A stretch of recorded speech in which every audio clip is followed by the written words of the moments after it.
So, hello everybody, here we are with Plamen Panayotov. Hi Plamen. Hi.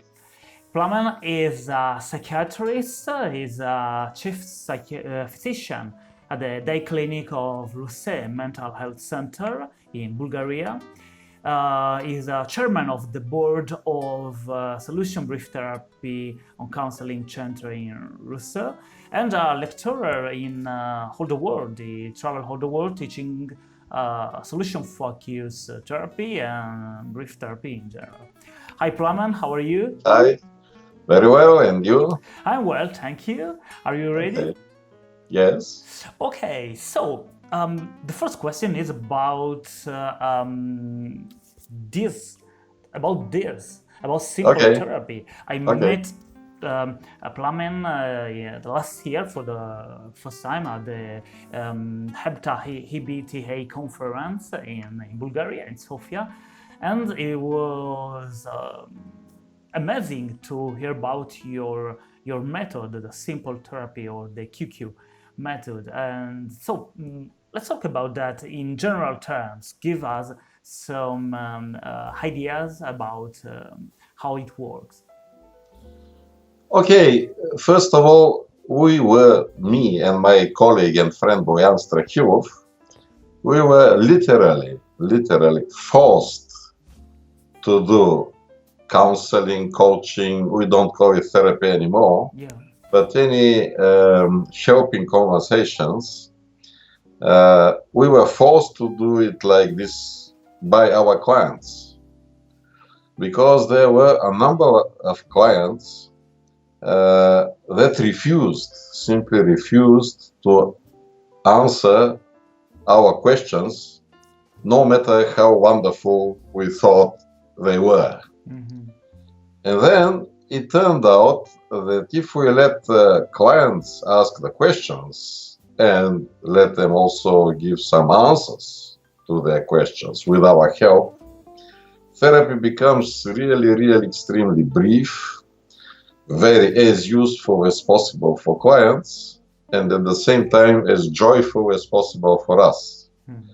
Because I believe that we professionals need to enjoy what we do.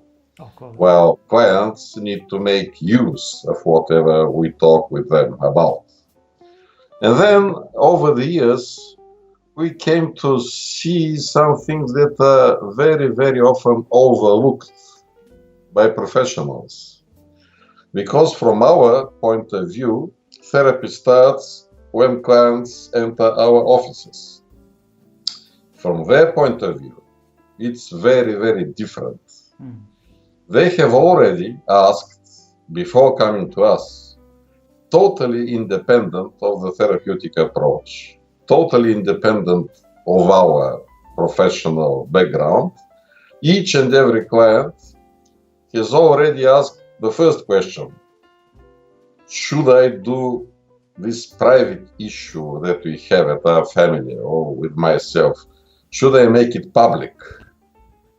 In Latin terms, from private matter, res privata, to change it to res publica, public issue. And then, obviously, they have given to themselves the answer yes. Otherwise, they wouldn't come. Then they ask the second question: who should I go to? And they make a study, a survey. They may ask their friends, relatives, colleagues. They may search the internet. They gather information about this question: who should I go to? And then they give a second answer. For example, I should go to Flavio or Plamen or anyone. Yeah. So they make a decision. They give an answer to a second question. And then they ask to us the third question from their point of view. And the first in our encounter with them, they pick up the phone and they ask, can I come, let's say on Wednesday at 2 o'clock, because this is the most convenient time for me. So they ask the first question to us and they also suggest an answer. Mm-hmm. It is not always possible to see them when they want. But from this point of view, the active part in any therapeutic counseling, coaching conversation, the active part is the client. Mhm. I worked this for many, many years, and I cannot remember, I cannot recall any single issue that I was searching for the client. It is always they searching for us. Yeah. Maybe they were sent by somebody, but this doesn't change the fact that we are actually the passive part. We are invited by clients to join them for a little while. That's why I like this idea of single session therapy, because they usually try to keep it short. Yeah. They don't want us to be too much engaged with their lives. They need a number of answers to their own questions. This is how I see it today. So when they enter the room, they have already asked at least 3 questions, and they have given at least 2 answers and 1 suggested when they should come. And we don't need to change the process, because after the session, after the helping conversation, they will again ask a number of questions. Was this useful? What shall I do in the future? Do I need to repeat some of what we were talking? How am I going to use whatever I heard and what we talked about? So in between what already happened and what will happen after the session, we have our session with them. And what we want to do is not change the process. If they have started asking questions, we want to continue with that. And if they're able to give useful answers to their own questions, okay. If they're unable or unwilling, then it is our job either to ask a question or give an answer. This is how we see it most generally. Everything in, oh well, not everything, but a great part of simple therapy, for as far as I understand, is based on asking to the client what is the most important question, Most useful yes, question for him or for her. It's very interesting because during your presentation, your Emboyan presentation in Sofia, you say that this is different from traditional therapy in which clients asks and the therapist as the answer, and is also different from solution focus in a way, because in solution focus, therapists ask and clients give the answer. Exactly. Yeah. And in simple therapy, it's also different. Yes. The difference, as we see it, is really a kind of second order change. It is not a change in what we ask before, because all previous ways of doing therapy are different among themselves in only one respect: the bunch of questions they are interested in. For example, psychoanalysts are very much interested in the question why.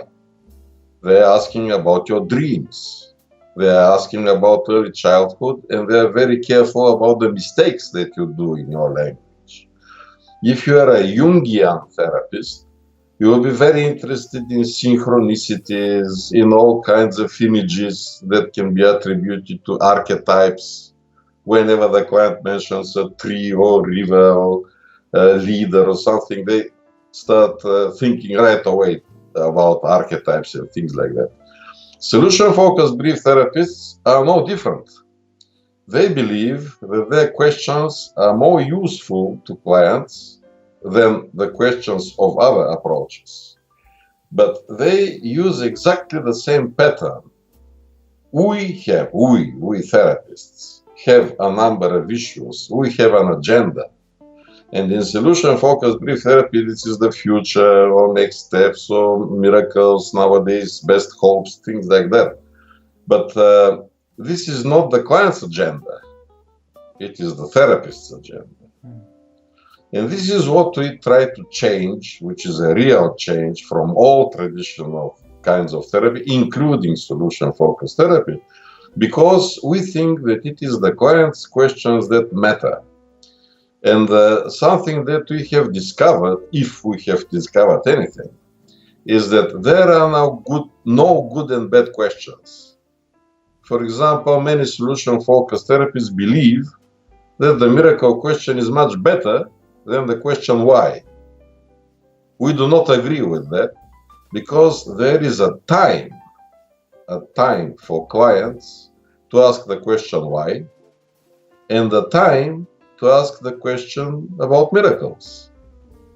There was this classical example of a Finnish in Finland, a therapist, who asked the miracle question, and the client just didn't answer, and the therapist asked it 4 times in a row, and then somebody from behind the mirror said, ask her how many sessions she needs to tell you her story. And the therapist went back and asked the client, how much time do you need to tell me? And did you hear my question? And the client said, yes, I heard it. 4 times you asked me the same question. But I want to tell you really about what I want to tell you. So the client asked, how long is one session? The therapist said 40, 50 minutes. And the client said, I need 4 sessions. And by the middle of the 4th session, the client said, and now I want to answer your question that you asked me 4 sessions ago. So it is the timing which decides what question is useful and what is not useful. There are no good and bad questions. This idea that our questions are better than the other approaches questions is just an illusion. Each and every question can be useful. It is asked on time. And that's the reason why we don't use our questions, because our questions may happen to be on time. It is the client's time. It is the client's timeline. But they may also happen to be out of time. Well, their questions are always on time. Because they asked them. And the second advantage of their questions is that they are stated in their own language. So they understand. If I ask a question, each and every word that I say or you say may be misunderstood by the other person. Well, clients usually understand what they ask. If they don't understand, if they misunderstand themselves, Professor Gail Miller from Milwaukee, who is very much with us in this, says it is a kind of a discovery. People discover new meanings when they misunderstand their own questions or answers. And then another advantage is that the more clients practice the art of asking useful questions, the better they become in this process. In this way, we help them not only find solutions for their present situation. I like Thomas Schwittek's idea about situations because it's again non-pathological. Just like if we say we meet people with questions, this is the most non-pathological way to look at people. So the more they practice, the more prepared they are for future troubles and hard times. Because we believe that therapy is nothing more than assisted self-help. That's what it is. And if clients are capable of asking useful questions, then they don't need therapists. But sometimes we people, we humans, we need somebody else to ask me a question because it is not the same question anymore. Imagine that I have a question asking myself. If you ask this question to me, then I have to answer not only the question, I have to answer Flavio too. And it makes the question very different. It is very useful for clients to hear their own questions from somebody else. I think that this is the best way to validate them, to empower them, to give them the power over the course of the conversation. And this is the best way for us to respect our clients.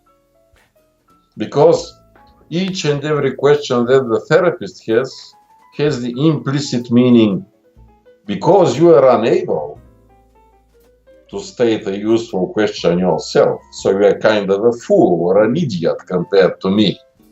I shall ask you right now this wonderful, almost genius question that will let you live as happy as can be. And we don't agree with that. We want the client to be above us. And then the miracle that Steve DeShazer was talking about in this, so it happens within the therapy room in front of our very eyes, not tonight, not while we are sleeping. You can see clients becoming very vivid, very interested, laughing. And of course, you have to expect the first moment they hear this question, what do you think is the most useful question that we can talk about? Many will say, I don't know, because they have never been given the possibility to do it. So we have to wait there and to support them in this and to give them time to think and then come up with what. Every time they say, I don't know, I hear, I don't know now. And I tell them, okay, for the time being, I shall ask you my professional questions, but this is my second choice. Clients need to remember and to be aware all the time that their questions have a high priority over anything else that the therapist may talk about. And I think this is really a radical change, and it is a part of the difficulty. We proposed this 11 years ago at the EBTA conference back in Lyon in 2008. So for 11 years, it is public, but we have done it for 15 years or so. And I have never met a client who will resist this or who doesn't like it. But I have met many therapists who say, no, we don't like this. And part of it is because they're afraid that they will lose control over the course of the conversation. They're afraid that clients may go to endless problem talk, for example. Such a thing does not exist. If we ask them about the most useful question, this has nothing to do with psychoanalytical free associations. We set a very rigid, tight framework for them to think. I want from you not any question that comes to your mind, nothing like that. Because our conversation needs to be useful for you, I want you to come up with the most useful question right now. And because it is the time that matters, I usually look at the clock on the wall and tell them now at 11:15, what do you think is the most useful question for you? And I can tell that people change. And with every next question, they become better and better. And sometimes therapy is not only single session. It may happen to be single question if the first question is a very good one. And therapy can last 10 minutes or 15 minutes. But actually, we are not interested, to tell the truth, about the quantity of time. 1 session, 2, 5. I'm totally disinterested in this. We think about the quality of the conversation. And the quality is high whenever they have something to buy from us. That's why we get paid. They have to buy some idea, some useful things to do or to search for, look for, so on. It seems like you try to keep it simple, keep therapy. Yes, it is simple but very difficult. Yeah, because I was to say just that, because it's like you try to keep it simple in a way to start from the simplest thing possible, but to reach that you probably need a great complexity. You probably need to manage a great complexity. Because, probably the idea to give control, total control to the client means that you lost control in a way. You just need to ride the waves, you know what I mean? And oh, yeah, one of the problems that I think is an illusionary problem yeah, is that therapists are afraid of losing control while we keep some kind of meta control over the course of the conversation. We say useful. I need from you useful questions and useful answers. Oh yeah. So I keep control, but on a different level. It is not the content level. I keep control over the process. Yeah. And I know that you, this is your way to work, your Mboyan way to work. Yes. You are a psychiatrist, so I know I can imagine that you use that for any kind of problem. And this is another, I would say, another hit, another break in the common sense, the wrong common sense, Yes. which wants that difficult, hard problems need hard therapies, hard theory, hard questions.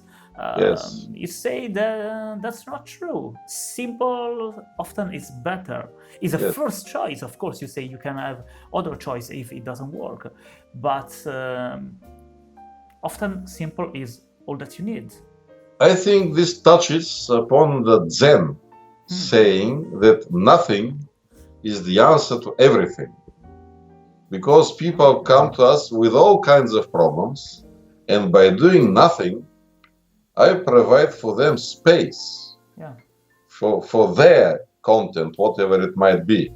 And I remember Steve DeShazer doing this very in his own way. He was having very hard time watching at the ceiling, finding a word. And finally the client says some word and Steve says, yes, exactly, this is what I want to say.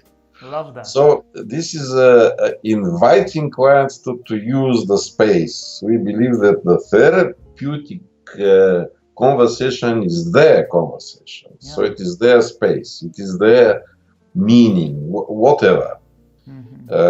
They're the owners of the therapeutic conversation. Yeah. And I am just there to help them find these answers they need. This is how we look at it. But really it is very, very strange, I would say weird way of having a conversation, because usually one person asks a question and the other answers. Yeah. Here we want clients to do both. With our assistance, with our help, they have to ask the questions and they have to give the answers. Yeah. Which is an unpracticed way by most people. So it is difficult for us too. Because before doing it like this, we were also unexperienced. We have never been taught in our school, universities and things like that to have such crazy conversations like this. You said another thing that it's very interesting. We talked about that before we started the interview. You say that now you don't name it anymore simple therapy, but you name it a conversation led by clients, right? Exactly. And you say that because you don't want to create a role, a position in which the therapists do the therapy, but you want to make an horizontal interaction between clients and therapy. Can you share more ideas about that? It's a very interesting topic to me. This is very, very important because the name, change the name, change everything. Yeah. Therapy implies that therapists do therapy on clients. Yeah. Just like a singer sings. If you take the position of the listener, listening to music, to the vocal, it is a different thing. The singer sings, the listener listens. Yeah. So whenever we say therapy, implicitly this is something that we do. And because we believe that clients are the active part of our conversations with them, we cannot use this word anymore. That's why it is just conversations, and they are led by clients. By the way, this name was given by Dr. Alistair MacDonald, who is also very supportive of us, yes, and I thank him for that, because it's an English phrase. English is our second language, so he was very, very helpful when we are trying to find a name for it. And Aoki-san from Japan calls it "solution is only a smile away." Again, something that has nothing to do with therapy or coaching or counseling. Counseling is again a word that implies that the counselor is doing the job. And that's why so many therapists are so interested in whatever we do. While we're interested in what clients do, and we don't want to destroy it. That's all that we do. For example, I cannot understand this idea of building a relationship. For me, every relationship with my clients is already built. They come to me, rapport. Of course, you see, there is nothing for me to do. I just have to respond to them. Nothing more than this. Why bother about empathy? Yeah. I don't understand the notion of empathy at all. Clients are the active part. They come to me and we have a discussion, and that's all. There is nothing for me to do. I have to actively do nothing for them. And this is a very big difference. Simple, but very different. Not doing anything means, sorry, I didn't hear you. Can you repeat? I am not in the conversation. I'm not paying attention. Well, actively doing nothing has nothing to do with not doing anything. Because when I ask you, what do you think is the most useful question for us to discuss right now? I have asked the question, but I have done absolutely nothing. And it is another difficulty. Most people, when they do something, they want to do something. Doing nothing is a strange idea. Okay. Not very usual. Not usual at all. Yeah. So, I have a last question. Okay. I usually do this question to every therapist. Let's imagine that you have a class in front of you, a class of psychologists and therapists and counselors and so on. And imagine that you want to help them teaching some practical exercise that they can do outside in their life, with their clients, or during their training, anything. What is for you the most important exercise you think, or suggestion you think is good for them? Over the years, I have, yes, I'm quite sure about this. What I found most useful in my teaching, my learning solution-focused brief therapy was live sessions. Insu and Steve doing real live sessions with real clients. So each and every time I teach this, I hope that we have at least one client or a number of clients or something like this. And you just remind me of something. Last time in Bucharest, where I teach this thing as a part of their curriculum, Bogdan Ion has organized a very, very good program, I think. One of the modules is conversations led by clients. The client that we had, we listed for him, one of our questions is the multiple choice question. Yeah.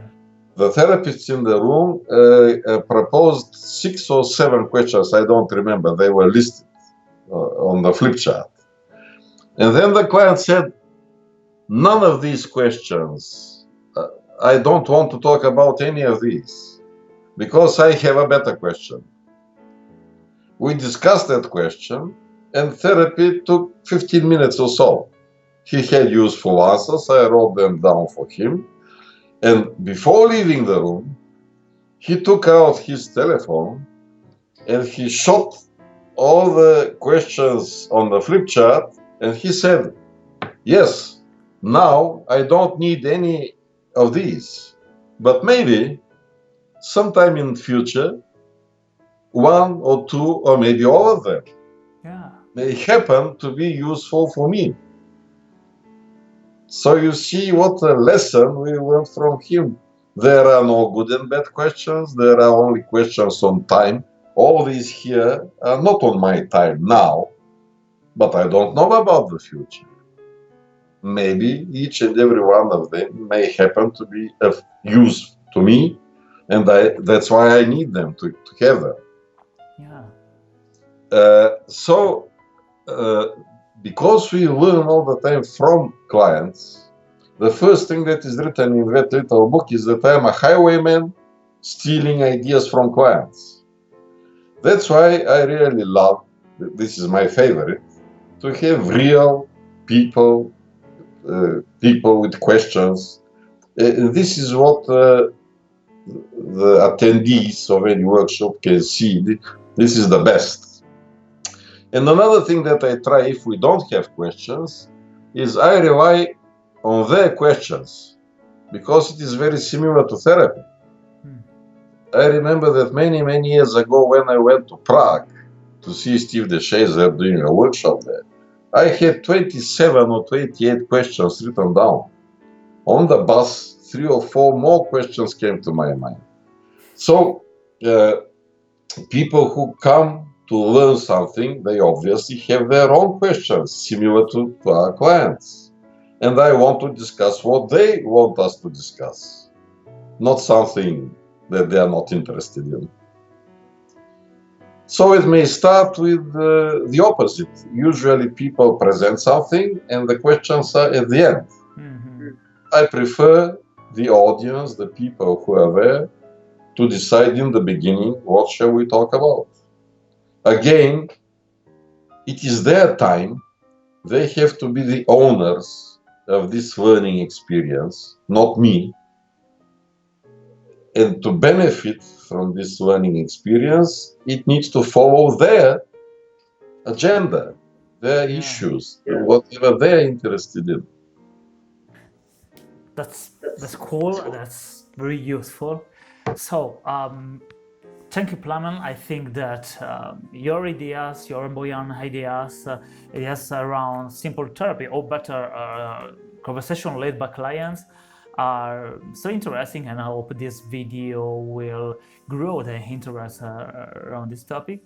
So thank you again, and I hope to see you soon. Thank you for your interest in this, and I hope that we shall do something in the future. And I'm sorry I cannot come to Florence, but next time. We have a saying here in Bulgaria, only mountains don't meet. People always meet. So, see you again sometime, somewhere.